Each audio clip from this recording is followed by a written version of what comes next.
बाबा काय सांगाल की आज तुम्हाला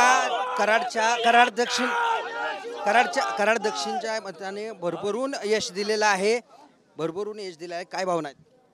मनापासून कराड दक्षिण विधानसभा मतदारसंघातल्या जनतेची मी आभार मानतो आणि खऱ्या अर्थानं जीवनामध्ये पराजय पचवण्याची क्षमता पाहिजे, त्याच पद्धतीनं जय देखील पचवण्याची क्षमता पाहिजे।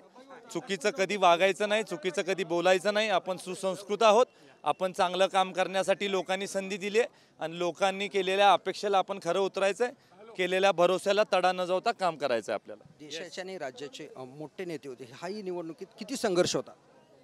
खरं आपल्याला सांगू का की मला जनतेचं एवढं भरभरून प्रेम मिळालं की जनतेच्या प्रेमात मी रमून गेलो। त्यामुळे मी कधी विचार केला नाही कोण माझ्या समोर आहे काय आहे, आणि खऱ्या अर्थानं पक्षाच्या नेत्यांनी माझ्यावर खूप मोठा विश्वास केला।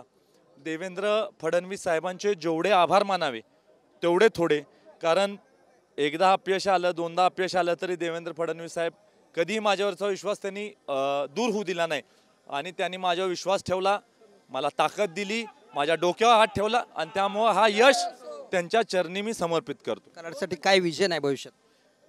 कराड शहराचा चेहरा मोहरा बदलण्याचा माझा भविष्य काळामध्ये प्रयत्न असणार आहे। कराडची भावी पिढी, कराडच्या तरुणींचं भवितव्य बदलणे याच दृष्टीने आम्ही भविष्य काळामध्ये प्रयत्न करणार आहे। स्थानिक राजकारणामध्ये न गुंतता आपण भविष्य काळामध्ये ह्या शहराला देशाच्या नकाशावर एक दैदिप्यमान आदर्शवत सुंदर शहर करण्यासाठीचा माझा प्रामाणिक प्रयत्न राहणार आहे आणि कराड दक्षिण विधानसभा मतदारसंघ हा या देशामधला एक नंबरचा विकासाच्या बाबतीमधला मतदारसंघ करण्यासाठीचा माझा चंग राहणार। धन्यवाद बाबा। कराडकरांनी माझ्यावर प्रचंड विश्वास दाखवला, संघर्ष मोठा होता, मात्र कराडकरांनी विश्वास दाखवून मला प्रचंड मताने विजयी केलं, त्याबद्दल त्यांचं आभारी आहे आणि त्याचबरोबर देशात कराडचं नाव उज्ज्वल करण्यासाठी मी काम करत राहीन असा विश्वास या ठिकाणी डॉक्टर अतुल भोसले यांनी व्यक्त केला आहे। कॅमेरामॅन गणेश मोरेसह दिनकर तोराट, TV9 मराठी, कराड।